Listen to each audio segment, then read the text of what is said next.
Salut à tous, ça fait un peu plus d'une semaine que je partage tous les jours une illustration sur mon compte Instagram, donc une illustration en peinture numérique. Je suis fatigué. Et aujourd'hui je reviens un petit peu sur ça, sur ce que j'ai appris pendant cette petite semaine, donc évidemment j'ai pas fait de progrès fulgurant à ce niveau-là, et vous m'avez aussi laissé pas mal de commentaires pour me dire votre avis et vos critiques par rapport aux images que j'avais produites. Donc aujourd'hui on va en relire quelques-uns pour voir où est-ce que ça en est et comment est-ce qu'on peut s'améliorer et surtout comment est-ce que je peux faire mieux que les illustrations précédentes. Pour commencer, il y a eu le nouveau format de vidéo qui est un format plus long où j'explique en détail comment est-ce qu'une illustration est faite et aussi plein de sujets que j'essaie d'aborder comme par exemple la motivation et ce genre de choses. J'essaie de placer à l'intérieur de ces vidéos. Pour l'instant il y en a eu deux, mais je suis pas trop sûr de comment est-ce que ça va évoluer parce que c'est un peu long. En même temps ça m'intéresse de faire ça, donc je vais voir comment je vais faire. Je vais plutôt me mettre là-bas.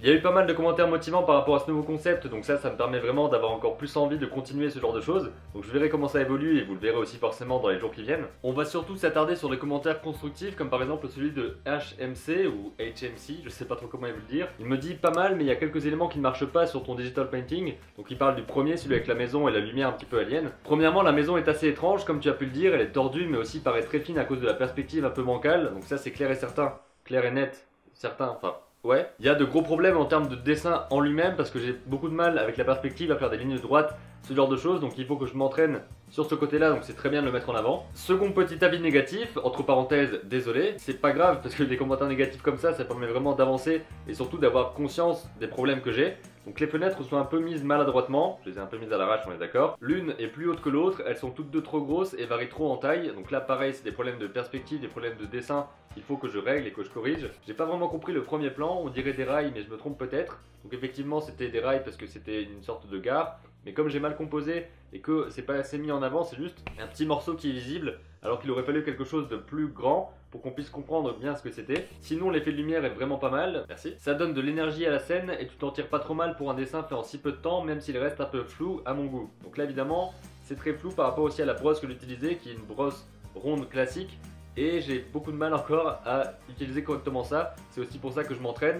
Donc merci beaucoup pour ton commentaire. Il y a une autre personne, Zishar Tatsuma, qui me dit qu'il a beaucoup de mal avec mon style assez brouillon et flou d'une manière générale. Donc ça c'est pas un style, c'est vraiment des erreurs et des choses que j'arrive pas à gérer. Donc pour l'instant c'est comme ça, mais il faut que j'améliore justement ces points là. Mais c'est pas un style que je me donne parce que j'ai pas trop envie d'avoir un style qui est, on va dire, la résultante de un manque de compétences. J'ai pas envie de me dire ouais c'est mon style, c'est normal, alors que c'est juste parce que j'arrive pas à faire telle et telle chose. C'est comme avoir un style qui est anatomiquement pas proportionné et pas correct. C'est mieux d'en avoir un comme ça quand on sait déjà faire la perspective au départ et que c'est pas juste un manque. Mais si on passe outre cette impression purement personnelle, je l'ai aussi quoi, parce que c'est quelque chose qui est vraiment mauvais dans cette image.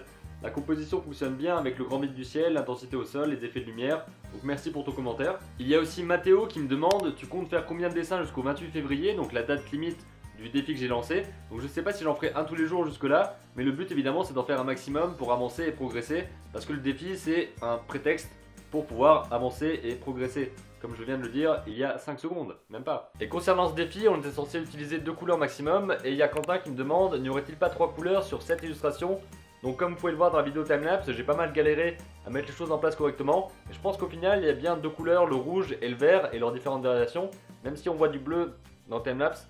Mais c'est pas grave, parce que le défi, comme je le dis, c'est un prétexte et j'essaie de faire les choses au mieux, mais là j'avais galéré et c'était juste l'évolution de l'image qui arrive à ce résultat là. Dans les commentaires constructifs, il y a aussi celui de Julia qui me dit qu'il vaut mieux travailler aussi à partir de photos, comme je l'avais aussi précisé mais je l'ai pas encore fait, afin de garder une trace plus réelle des couleurs et de la luminosité, car j'ai remarqué que lorsque tu le gardes en tête, tu as tendance à le déformer, et ça c'est vrai en général pour toutes les illustrations, enfin plutôt pour tout ce qui est observation. Si on dessine ce qu'on pense voir plutôt que ce qu'on voit, on déforme les choses et on a tendance à remettre les choses dans des sortes de clichés. En tout cas nos propres clichés de comment on représente tel ou tel truc. On reparlera de ces clichés et de ces images qui sont tellement ancrées qu'on a du mal à s'en séparer et à faire des images qui vont au-delà de ces trucs prédéfinis et préconçus. Et justement je veux parler encore de 2 commentaires constructifs qui sont assez intéressants mais qui en même temps sont pas forcément durs à prendre mais qui sont pas non plus évidents, parce que c'est quelque chose que je remarque plus ou moins mais j'ai du mal à m'en défaire, et là bam on me le met devant les yeux, donc il faut forcément que je m'en rende compte. Et je vous le partage aussi, donc c'est d'abord le commentaire de Lican qui me dit, pour l'illustration La fin du voyage, j'aime bien, comme les quelques autres tu as ton style, mais sors de ta zone de confort un peu, avec un petit à la fin. Je lui ai demandé ce que serait quelque chose hors zone de confort, et il m'a dit, je sais pas, du réaliste, moins coloré, des trucs différents de ton style, je pense que c'est le meilleur moyen de progresser et ça peut être intéressant à voir. Donc pour ça je suis d'accord.